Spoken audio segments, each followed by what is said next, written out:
Viewers, season 8 போன தடவ வந்து நம்ம வீடியோ போட்டிருந்தோம். நம்மளோட வீடியோவுக்கு நல்ல வரவேற்பு குடுத்திருந்தீங்க. இப்ப அடுத்து சீசன் 9 ஆரம்பிக்கிறதுக்கான ப்ரொமோ ஷூட் வரைக்கும் முடிஞ்சிருச்சு. எடிட்டிங் வேலை போயிட்டுருக்கு. அதனால இன்னும் டெலிகாஸ்ட் பண்ணாம இருக்காங்க. எப்படியும் அக்டோபர் அந்த ஃபர்ஸ்ட் வீக்குக்குள்ள அ ஒரு ஆரம்பிச்சு விட்டுருவாங்க. இப்ப வந்து நம்ம ஒரு 5 கண்டஸ்டன்ட்ஸ் பத்தி பார்க்க போறோம். 6 பெண்கள பத்தி தான் நம்ம பார்க்க போறோம். அதாவது மித்தவங்க வந்து எவ்வளோ பேர் நீங்க வீடியோஸ் பார்த்துருப்பீங்க. பிக் பாஸோட கண்டஸ்டன்ட்ஸ் பத்தி வீடியோ போட்டுட்டு இருக்காங்க. நம்ம வந்து அஃபிஷியலா இவங்க தான் வரப்போறாங்கன்னு உறுதித்தன்மையை தெரிஞ்சுக்கிட்டு, அந்த உறுதித்தன்மையோட இன்னைக்கு நம்ம எடுத்துட்டு வந்திருக்கோம். அவங்க யார் யாருன்னு நம்ம பார்த்துருவோம். எப்பவும் போல தான் விஜய் டிவி ப்ராடக்ட்ஸ் வந்து இந்த தடவை அதிகமாவே இருக்காங்க இந்த பிக் பாஸ்ல. அதே போக இப்போ வந்து என்னன்னா சோசியல் மீடியால உலா வந்துகிட்டு இருக்கிற சில பேரை வந்து பிக் பாஸ்குள்ள இழுத்துட்டு வரதாகவும், இன்னும் நிறைய பேரோட பேர்கள்லாம் வந்து அடிபட்டுக்கிட்டு இருந்துச்சு. அந்த இதுக்கெல்லாம் வேலை இல்லைன்னு சொல்லிட்டாங்க. இப்போவுமே அதிகமா விஜய் டிவியில இருக்கிற அந்த குக் வித் கோமாளியோட ஷோவுக்கும் பிக் பாஸ்க்கும் அதிக ஒரு இணைப்பு இருந்துட்டே இருக்கு எப்பவுமே. அந்த இணைப்புல இருந்து இந்த தடவை நிறைய பேர் வந்திருக்காங்க. சரி வாங்க யார் யாருன்னு பார்த்துருவோம். அதுக்கு முன்னாடி நம்மளோட சேனலை சப்ஸ்கிரைப் பண்ணாதவங்க கமெண்ட் பண்ணிக்கோங்க, கமெண்ட் பண்ணுங்க, லைக் பண்ணுங்க, நம்மளோட வீடியோவை நிறைய பேருக்கு ஷேர் பண்ணி விடுங்க. யார் யாருன்னு பார்த்துருவோம். ஃபர்ஸ்டா நம்ம யாரை பார்க்க போறோம் அப்படின்னா நம்ம சபானாவை பத்தி உங்களுக்கு சொல்ல தேவையே இல்லை. சின்னத்திரை அந்த சின்னத்திரைக்குள்ள அவங்க நுழைஞ்ச செம்பருத்தி சீரியல் வந்து பட்டி தொட்டி எங்கும் பட்டைய கிளப்புச்சுன்னே சொல்லி ஆகணும். ஜீ தமிழ்ல அறிமுகமானாங்க. அவ்வளோ சூப்பரா வந்து அவங்களுக்கு அந்த ஒரு சினிமா சீரியல் வந்து அமைஞ்சிருந்துச்சு. சினிமா வாய்ப்புகள் அதிகமாக கிடைக்காட்டினா கூட அடுத்தடுத்து இந்த குக் வித் கோமாளிக்கு வந்திருந்தாங்க. நிறைய ஒரு ஷோல அவங்க பங்கேற்றுக்கிட்டு இருக்காங்க. நல்லாவே அவங்களுக்கான ஒரு வாழ்க்கை வந்து போயிட்டு இருக்கு. திருமணம் ஆயிடுச்சு. இப்போ அவங்க வரதா ஒரு தகவல் வந்திருக்கு. அவங்க எந்த அளவுக்கு அவங்களோட அந்த பொறுமை, சும்மாவே சொல்லக்கூடாது. சபானா வந்து ஒரு பொறுமைசாலி அப்படின்னா கூட அவங்க ஒரு ஃபன்னியா ஒரு நல்ல காமெடியா இருக்கிறவங்க தான். அவங்க அந்த பிக் பாஸ் வீட்டுக்குள்ள எந்த அளவு ஜொலிப்பாங்கன்றத நம்ம பார்க்கலாம். 2வது ஒரு அடிதடிக்கு பேர் போன ஒரு ஆக்ஷனுக்கு பேர் போன நம்ம விஜே பார்வதி அவங்க வர்றாங்க. விஜே பார்வதியை பொறுத்த வரைக்கும் அவங்க ஆல்ரெடி நம்ம சர்வைவல் ஷோலாம் பார்த்துருப்போம். ரொம்ப கடின உழைப்பு கொடுக்கக்கூடியவங்க. சோசியல் மீடியாலையும் ஆக்டிவா இருப்பாங்க. சில சமூக பிரச்சனைகள், சினிமா சார்ந்த ஒரு கருத்து கணிப்புகள் அந்த மாதிரிலாம் வரும்போது அவங்களோட கருத்தை வந்து அவங்க நல்லா தெளிவாகவே சொல்லுவாங்க. அந்த விஜே பார்வதி வந்து வராங்க. அடுத்து 3வதா யார் அப்படின்னு பார்த்தீங்கன்னா ஃபரீனாவை பொறுத்த வரைக்கும் சின்ன சின்ன குக்கிங் ஷோவில் வந்து ஒரு ஆங்கராக பங்கேற்றுக்கிட்டு அதுக்கப்புறமா விஜய் டிவியில் பாரதி கண்ணம்மா சீரியல் மூலியமா ஒரு வில்லியா அறிமுகமாகி நல்லாவே அவங்களோட ஒரு சீரியல் வந்து போயிட்டு இருந்துச்சு. அவங்க வர்றாங்க ஃபரீனா. இந்த தடவை பாருங்க முக்காவாசி பேர் வந்து விஜய் டிவியோட கண்டஸ்டன்ட்ஸ் கண்டிப்பா இருந்துட்டு தான் இருக்காங்க.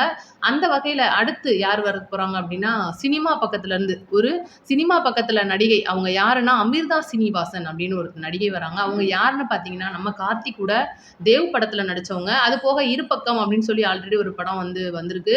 அவங்க வந்து சினிமால அதிகமா ஜொலிக்க முடியல அப்படின்றதுக்காக பிக் பாஸ்குள்ள வந்திருக்காங்க. அதிக பட வாய்ப்புகள் வரும்னு எதிர்பார்த்து வர்றாங்க. இவங்களுமே வந்து சோசியல் மீடியால ஆக்டிவா தான் இருப்பாங்க. அடுத்து நம்மளோட ஒரு எப்படி சொல்றது, பாக்கியலட்சுமி சீரியலின் செல்லப்பிள்ளை அப்படின்னே சொல்லி ஆகணும்.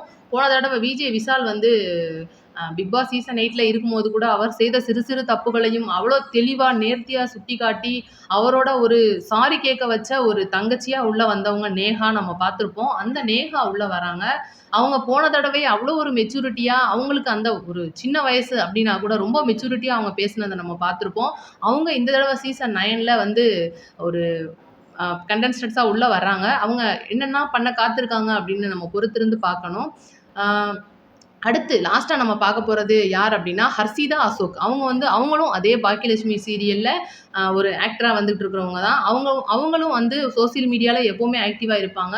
அவங்க அந்த ஒரு சீரியலை முடிச்ச கையோட சினிமா பக்கம் போறதுக்கான ஒரு வாய்ப்பு தேடி இந்த பிக் பாஸ்குள்ள வரதா சொல்லப்படுது. இந்த ஒரு 6 பேரை பத்தி நீங்க என்ன நினைக்கிறீங்கன்றத கமெண்ட்ல சொல்லுங்க.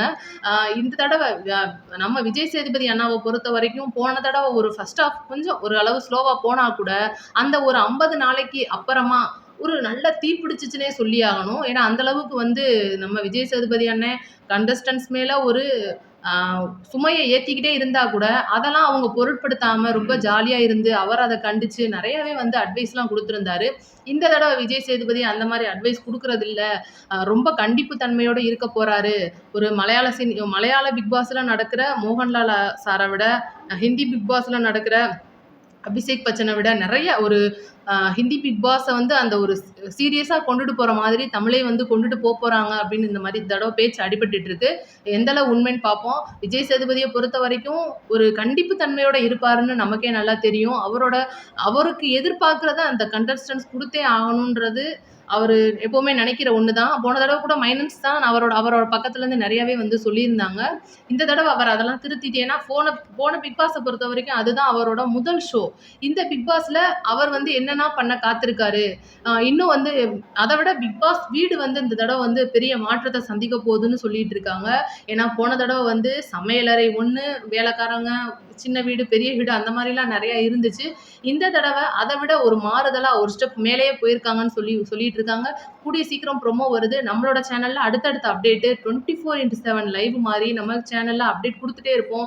சேனலை சப்ஸ்கிரைப் பண்ணி வச்சுக்கோங்க. உங்கள் கமெண்ட் எதாக இருந்தாலும் கமெண்ட்டில் சொல்லுங்கள். இந்த பிக் பாஸை பொறுத்த வரைக்கும் பெரிய மாற்றம் இருக்குன்னே சொல்லி ஆகணும். இப்போ பார்த்துருக்கிற பெண்கள் போல் அடுத்து யார் யார் வரப்போகிறாங்க அப்படின்னு அஃபிஷியலாக நியூஸ் கிடைச்சதுக்கப்புறம் கண்டிப்பாக உங்கள்கிட்ட நான் வந்து சொல்கிறேன். அது வரைக்கும் நம்மளோட சேனலை பார்த்துட்டே இருங்க. இன்னும் இந்த பிக் பாஸை பொறுத்த வரைக்கும் இந்த தடவை நம்ம என்ன பார்க்க போகிறோம் அப்படின்னா, காமெடி, டான்ஸு, குக்கிங். ஏன்னா குக்கிங் வந்து ரொம்ப முக்கியம். அந்த வீட்டில் வரப்போகிற அந்த ஒரு 18, 19 பேருக்குமான குக்கிங். அது போக காலையில் எழுந்தவுடன் அவங்க அந்த டான்ஸு எப்போவுமே பண்ணுறது, அது போக காமெடி. இந்த சைடில் இருந்தெல்லாம் நிறைய பேர்கிட்ட அப்ரோச் பண்ணியிருக்கிறதாகவும் நிறைய பேர் அதை புறக்கணிச்சிருக்காங்கன்னு சொல்லிட்டு இருக்காங்க. அது எந்த அளவுக்கு உண்மை அப்படின்றத நம்ம பார்ப்போம். இன்னும் நம்மளோட ஒரு சில எதிர்பார்ப்புகள் நம்ம யார் மேலெல்லாம் வச்சுருந்தோமோ அவங்களாம் வந்து வந்துருவாங்கன்னு நினச்சிட்டு இருந்திருப்போம். ஏன் உதாரணத்துக்கு நம்ம ரக்ஷனவே சொல்லலாம். ரக்ஷன்லாம் வரலங்க இந்த தடவை, அதெல்லாம் வாய்ப்பு கிடையாதுன்னு சொல்லிட்டாங்க. ஏன்னா ஏற்கனவே நிறைய ஒரு விஜய் சேதுபதி அந்த ஒரு ஷோவுக்கு நிறைய பேர் வந்து வரதா எதிர்ப்பு தெரிவிச்சிருந்தாங்க. அப்புறம் 2வது பார்த்தீங்கன்னா, நம்ம தண்ணிப்பழம் ஸ்டார் வேற யாரு, நம்ம வாட்டர்மெலன் ஸ்டார் திவாகர் அவர்லாம் வராரு. போன தடவைலாம் வந்து ஒரு 2 சீசனுக்கு முன்னாடி ஜிபி முத்தண்ணன் வந்த மாதிரி இந்த தடவை இவர் வந்து ஒரு கலக்கிற போறாருன்னு சொல்லிட்டு பயங்கரமா வந்து போயிட்டு இருந்துச்சு. அதுக்கெல்லாம் வேலை இல்லைங்க. அவர்லாம் உள்ள வரலாம் இல்ல.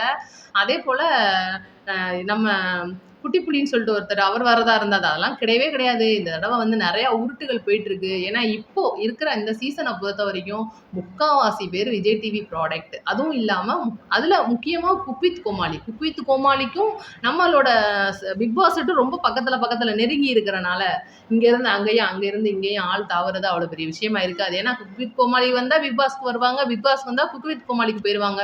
உதாரணத்துக்கு நம்ம சௌந்தர்யாவை நம்ம சவுண்டை சொல்லியே ஆகலாம். சூப்பராக போயிட்டு இருக்காங்க குக் வித் கோமாளியில். அவங்க பண்ணுற காமெடிலாம் பார்த்து வயிறு வலிக்குது, சிரிக்க முடியல. ஏன்னா போன தடவை ரன்னர் ஆனாங்க. இந்த தடவை குக் வித் கோமாளியில் போய் ஒரே ஓட்டு தான். பூரா சாப்பாடு, ஆளே ஓரளவு வந்து லைட்டாக அப்படியே டன்னா நல்லா கொஞ்சம் பெருசாயிட்டாங்கன்னு சொல்லலாம். அந்த அளவு போயிட்டு இருக்கு சாப்பாடு. ஏன்னா அவங்களுக்கு வந்து சாப்பாடை பற்றி எதுவும் தெரியாதுன்னு நமக்கும் தெரியும். அவங்க அம்மா தான் போன தடவை அவங்களுக்கு சாம்பார் வைக்கவே சொல்லி கொடுத்தாங்க. ஆனால் இந்த தடவை கொஞ்சம் இம்ப்ரூவ் ஆகிட்டாங்க. அதை நம்ம சொல்லியே ஆகணும். இம்ப்ரூவ் ஆகிருக்காங்க. சரி, நம்ம அடுத்தடுத்து யார் வராங்க என்னன்னு பார்த்து உங்களுக்கு கண்டிப்பாக வீடியோவில் வந்து நம்ம சொல்கிறோம். அதுவரை நன்றி, வணக்கம்.